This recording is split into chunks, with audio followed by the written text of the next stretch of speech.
무려 42억 원을 횡령한 황정음. 그런데 징역형 집행유예 선고 결과가 나오면서 이 많은 분들이 좀 의견이 나뉘고 있습니다. 애시당초 42억 원을 횡령했다라고 알려져서 황정음 씨를 응원하는 분들도 많았지만 비판하는 분들도 정말 많았거든요. 근데 이번 선고 결과에 눈물을 흘렸고 심려를 끼쳐드려 죄송하다 이런 결과가 나왔는데, 자, 무려 42억 원입니다. 물론 자신이 실소유주로 있는 회사 돈 42억 원을 횡령한 혐의이기 때문에 이게 사실 일반인이었다면 더 높은 형량이 나왔을 거다라는 의견도 있는데요. 황정음에게 1심에서 징역형 집행유예가 선고가 되었습니다. 제주지법 형사 2부에서 25일 특정경제범죄 가중처벌 등에 관한 법률 위반 혐의로 재판에 넘겨졌고, 이 황정음 씨는 징역 2년형의 집행유예 4년을 선고받았습니다. 재판부에선 이렇게 말했어요. 피고인이 투기적 투자와 고가 개인용품을 구입하는데 사용하게 된 피해액이 너무 커서 죄책이 가볍지 않다. 근데 이게 중요한 게 많은 분들이 징역 2년에 집행유예 4년을 선고받았다 보니까 그럼 교도소 가는 거 아니냐라고 하실 수 있는데, 집행유예 4년이 선고됐기 때문에 이 집행을 하는 데에 4년 동안 유예기간을 두겠다라는 겁니다. 만약 집행유예가 붙지 않고 징역 2년형이 나왔다면 황정음 씨는 빼도 박도 못하고 바로 교도소로 갔겠죠. 하지만 집행유예 4년을 선고받았다라는 것에 대해서 많은 분들의 의견이 찬반으로 나뉘고 있습니다. 죄질이 굉장히 무거운데 형량이 적게 나온 거 아니냐? 아니다. 형량이 많이 나온 거다. 이런 얘기가 나오는데요. 재판부에서도 이렇게 말을 했습니다.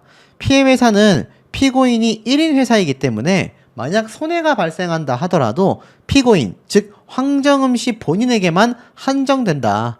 횡령한 금액을 또 전액 변제를 했다. 그리고 초범인점을 참작했다라고 말을 했습니다.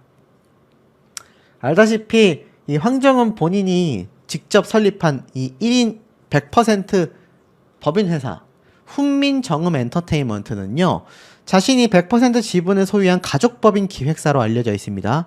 심지어 여기 기획사의 소속 연예인은 황정음 본인 한 명뿐이에요. 그래서 본인이 횡령을 해가지고 사용하게 된 42억 원을 가상화폐에 투자를 했다가 나머지는 재산세와 지방세를 내기 위한 카드급 등에 사용이 됐다고 합니다.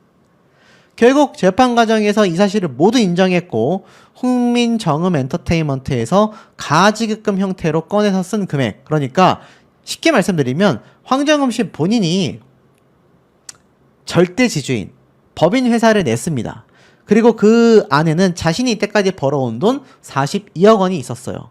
근데 어찌됐건 법인이라는 회사의 주체가 나라에서 관리 감독을 하는, 그러니까는 살아있는 사람의 소유가 아니라 법인이라고 하는 형태의 회사채로 남아져 있지 않습니까?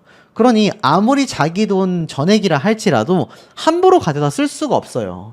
그게 법인 회사의 기본적인 시스템이거든요. 그렇기 때문에 만약 그게 싫다면 그냥 개인 사업자로 운영을 했으면 됩니다. 근데 왜 법인 회사로 많이 전환을 하게 될까요? 아무래도 세금적인 부분에서 나라에서는 개인 사업자보다 법인 사업체에 대한 세금 이 과징 여부가 현저히 적기 때문입니다. 그러다 보니까 1인 회사여도 법인으로 전환하는 경우가 굉장히 많아요. 황정음 씨도 아마 그런 모양새가 아니었나 싶습니다. 수입이 높아지다 보니까 개인 사업자로 지출해야 되는 세금이 엄청 높아지거든요. 절세의 목적으로 아마 1인 법인 회사를 설립했을 겁니다. 많은 분들이 오해하시는 부분인데, 이 43억 원의 횡령 금액이 황정음 씨가 누군가에게 투자받은 금액을 법인 회사로 받아놨다가 이거 자기 마음대로 갖다 쓴 거 아니냐, 이런 오해하시는데, 제가 알기로는 그렇지 않습니다. 1인 법인회사 100% 지분이라고 했을 때 그냥 자기 돈 42억 원을 가지고 법인회사를 냈고 자기 돈 42억 원을 법인회사에 입금을 한 겁니다. 그 상태로 운영을 하다가 이거 내 돈이니까 내가 가상화폐에 좀 투자를 해봐야지 이러고 42억 원을 가지급금이라고 나와져 있잖아요. 이게 뭐냐면 법인회사가 아무리 황정음 씨 본인이 절대 100% 지분이라 할지라도 이 나라에서 관리 감독하는 법인체다 보니까 그 돈을 사용할 때는 명목이 확실해야 합니다. 근데 42억 원이면 금액도 너무나 크고 가지급금 형태라고는 하지만 말 그대로 회사에서 빌려준 거예요. 황정음 씨한테. 근데 이게 사실 사용처 자체가 가상화폐 투자 목적으로 갖다 쓴다라는 거는 굉장히 좀 어렵거든요.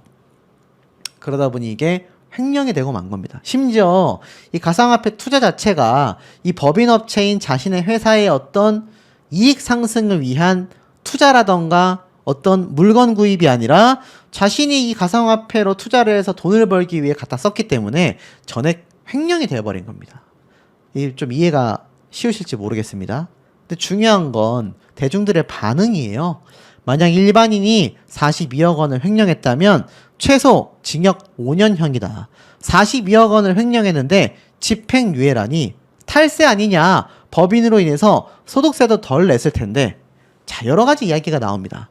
본인 돈을 쓰려면 개인 사업으로 했어야지 법인채로 왜 함? 이게 제가 말씀드렸던 부분인 거죠. 많은 분들이요, 이거 실화냐? 42억이나 횡령했는데 구속이 안 돼? 초범이라고 봐줬다고? 말도 안 된다. 자, 왜냐하면 황정음 씨 본인도 이 재판을 받고 나서 나온 다음에 그동안 살면서 경찰에 간 적도 없는데 이런 일을 처음 겪다 보니 이 선고 결과를 듣고 눈물이 나왔다라고 말을 합니다. 그러면서 법정에서 선고가 내려지자마자 눈물을 흘리며 재판장을 나와 취재진 앞에서도 심려를 끼쳐 죄송하다라고 이야기를 했습니다. 어찌됐건 42억 원을 어디다 썼던지 간에 앞에 말씀드린 것처럼 이 돈이 황정음 씨 본인만이 아니라 여러 사람의 투자 금액으로 만들어졌던 금액이라면 이거 훨씬 더 형량이 높게 나왔겠죠. 하지만 설사 피해를 본다 하더라도 투자자 한 명 없이 황정음 씨 혼자 운영하는 법인 1인 기업이었기 때문에 이 재판부에서 뭐 그 정도는 한다 했다 하더라도 형량을 높게 주긴 좀 어렵다. 그렇게 말을 한 것 같아요. 그래서 양형이 되었다라는 겁니다. 알다시피 황정음 씨 본인이 연예인 활동을 위해 기획사를 설립했고 회사를 키워보고자 하는 마음을 갖고 있던 차에 2021년도 주위 사람으로부터 코인 투자를 전해 듣게 됐고 회사 자금을 불려보라는 권유를 받아서 잘 알지도 못한 상태로 코인 투자를 하게 되었다. 회사명의 자금이었지만 내가 직접 벌어들였던 수익이었기 때문에 미숙한 판단을 하게 되었다. 코인 투자로 인해 손실을 봤지만 회사 지분을 100% 보유하고 있고 다른 연예인도 없었기 때문에 담보를 확보하는 은행 외에는 다른 채권자도 없어 제3자에게 피해를 끼친 게 없다. 현재 다른 소속사에 몸을 담고 미 회사와의 거래관계를 깨끗이 정리하고 있다. 라고 말했습니다. 자, 하지만 이 황정음 씨에 대한 비판 여론이 쌓이는 이유가 있어요. 한 달 만에 43억 원을 전액 변제했어? 황정음 100억 부동산 자산가. 소문이 진짜였나? 연예인 걱정은 오지랖이다 라는 기사가 있습니다. 황정음 씨를 응원하는 팬들 입장에서는 이거 이러다가 황정음 씨가 42억 원 다 변제하고 폭삭 망하는 거 아닌가 생각하신 분들도 계실 텐데 그렇지 않다라는 겁니다. 그러니까 한 달 만에 이 수십억을 다 청산을 했다라는 거죠. 사유재산을 처분해서 이 전액 변제를 하였다라는 겁니다. 자, 그러다 보니 역시 대중들은요, 황정음 씨의 막대한 자산으로 시선이 향하게 됩니다. 황정음 씨가 전 남편 이영돈과의 이혼 과정에서 상당한 부동산 자산을 보유 중인 사실이 전해졌기 때문이죠. 서울 이태원동의 46억 5천만 원 규모의 단독주택과 신사동의 62억 원 상당의 빌딩, 최소 부동산 자산만 100억 원에 달할 것이다 라는 추정이 나왔기 때문입니다. 그래서 네티즌들은요, 연예인 걱정에 제일 쓸데없다. 43억을 한 달 만에 변제했어? 엄청 부자였구나. 부동산만 100억이라더니 다 털어서 갚은 것 같다. 이러한 말이 나오고 있습니다. 사실 황정음 씨의 요번 43억 원 변제는요, 만약 전액 변제하지 못했다면 형량이 더 무겁게 나올 수도 있었을 겁니다. 근데 그 43억 원 코인에 투자했던 돈 변제를 했다 하더라도 결국 그 돈도 자기 돈이에요. 그냥 이 명목상 법인이라는 돈에 묶여있을 뿐이지 자신이 100% 그 43억에 대한 회사의 지분을 다 가지고 있잖아요. 그러니 그 돈도 자기 돈인 겁니다. 그냥 그 돈을 어디에 넣어놨냐, 이 차이밖에 나지 않는 거죠.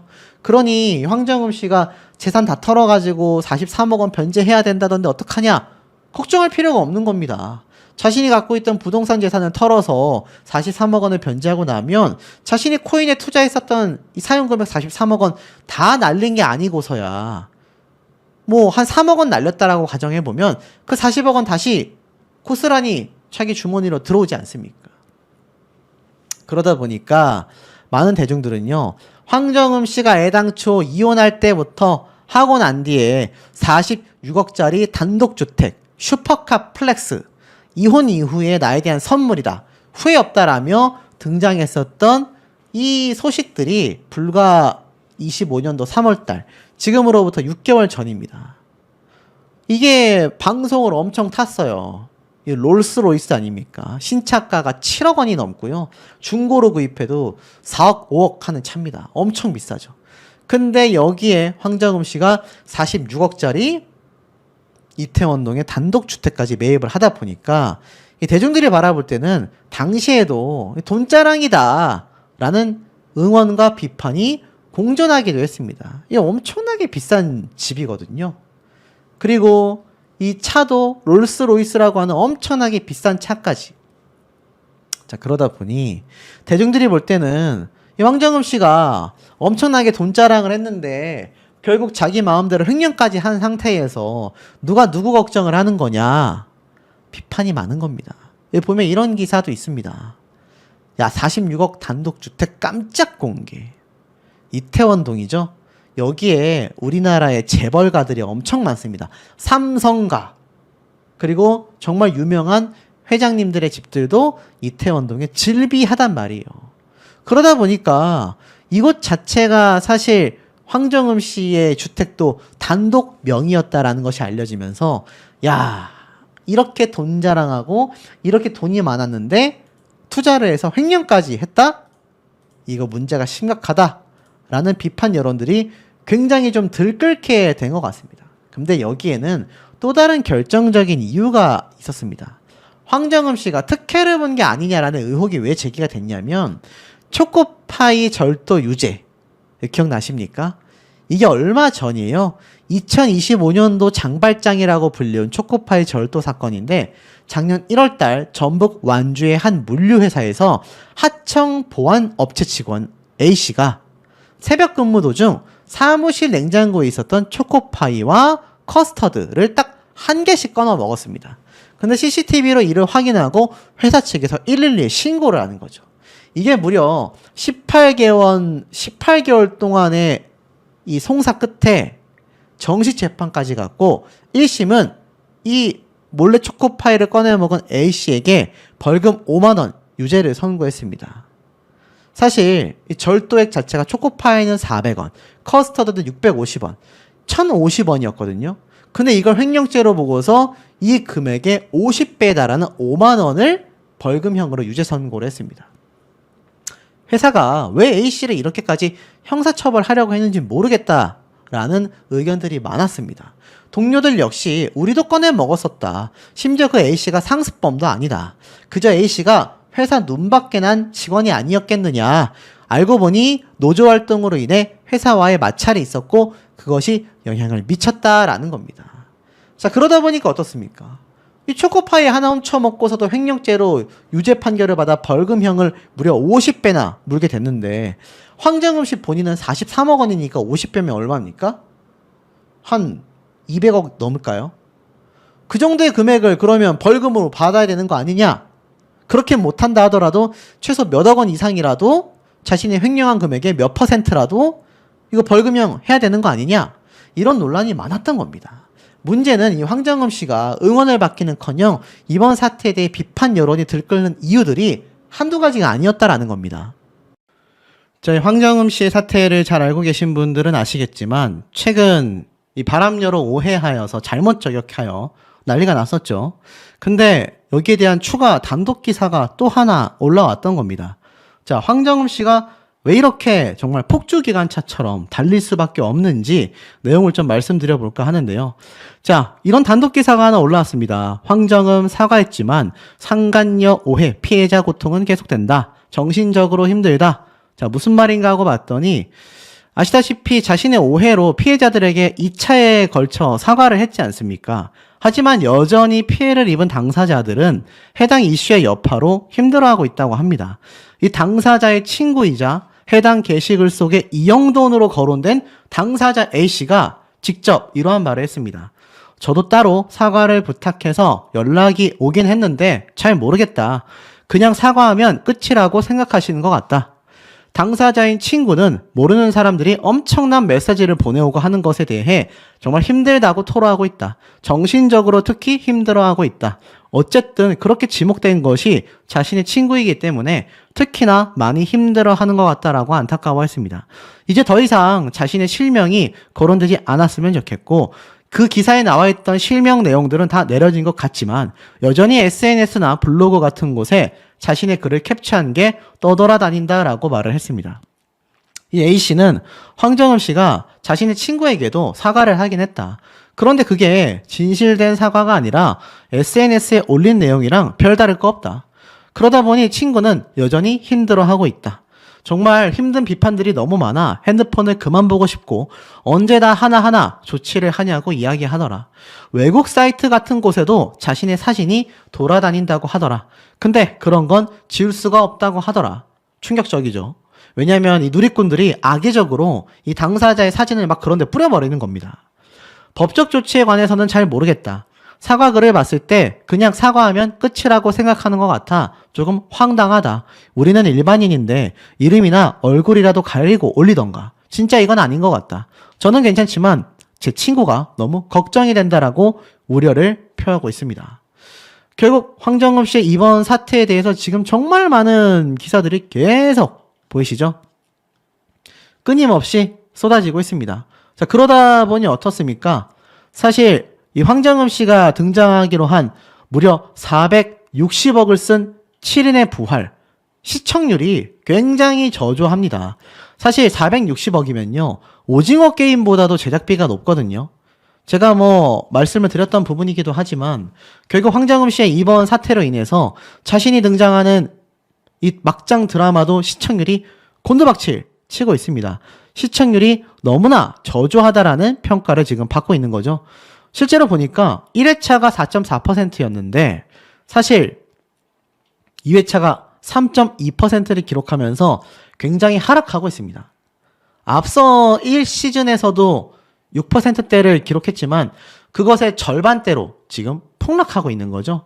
그러니 이 사태를 사실 황정음 씨가 다 해결을 해야 할 텐데 그것이 쉽지 않다라는 겁니다. 왜 이렇게 급발진을 하게 될까요? 이진호 유튜버라는 채널에서 보신 분들은 아시겠지만 거기에 대한 이유가 있습니다. 황정음 씨가 자신의 남편에 대한 이런 행각들이 알려진 게 최근이라고 해요. 몇 주 되지 않았다고 합니다. 아들이 핸드폰을 이렇게 가져다 주면서 알게 됐다라고 하는데 사실 직접 가져다 주었는지는 알 수 없지만 여기 보이시죠? 이거 아빠 폰. 황정음 씨가 이렇게 지금 급발진하게 되는 이유가 아들 손에 이 외도 증거가 있었기 때문이다. 이런 말이 나오고 있는 겁니다.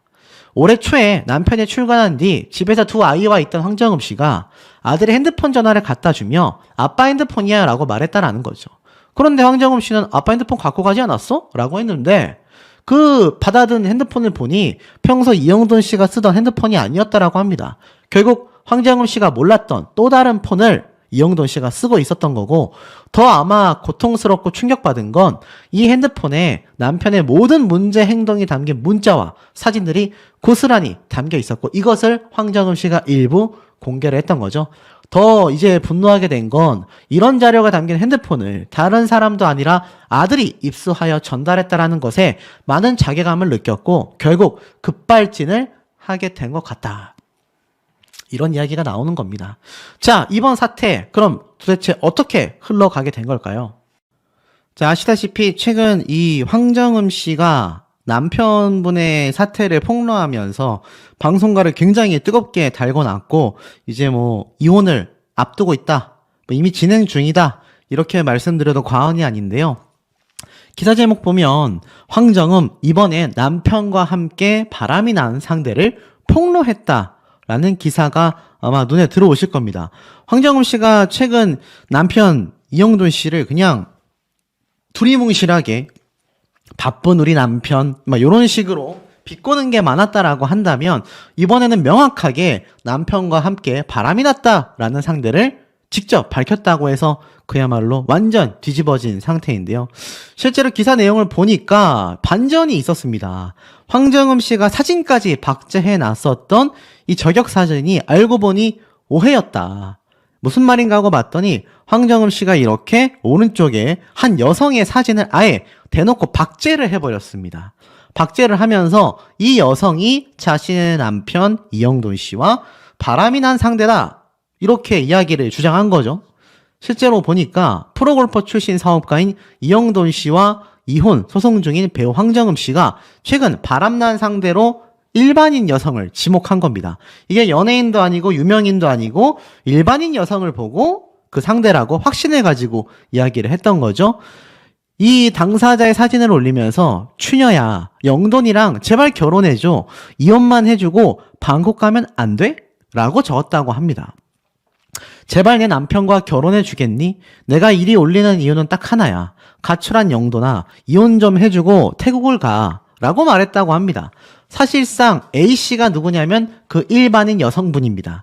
그 A씨를 대놓고 저격한 게시물인 거죠. 황정음은 A씨의 사진과 함께 그가 쓴 글도 공유했는데 그 A씨라는 여성은 이런 글을 적었습니다. 1박으로 방콕 간 사람은 나밖에 없을 거야. 그만큼 잊지 못할 여행이 되었다.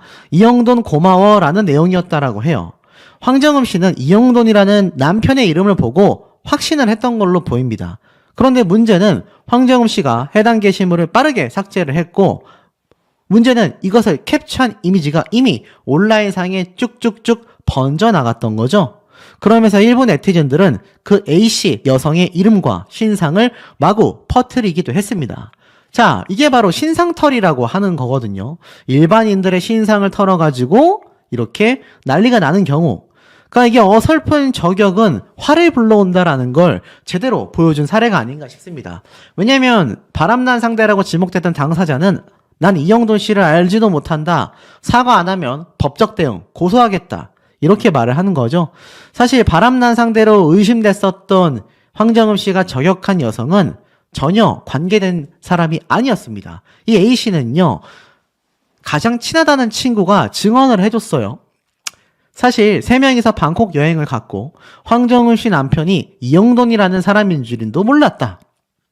중요한 건 여기에 여행 인증샷에 이영돈 강민수 고마워 라는 글까지 덧붙여지자 보니까 황정음 씨가 이름만 보고 제대로 오해를 하는 거죠.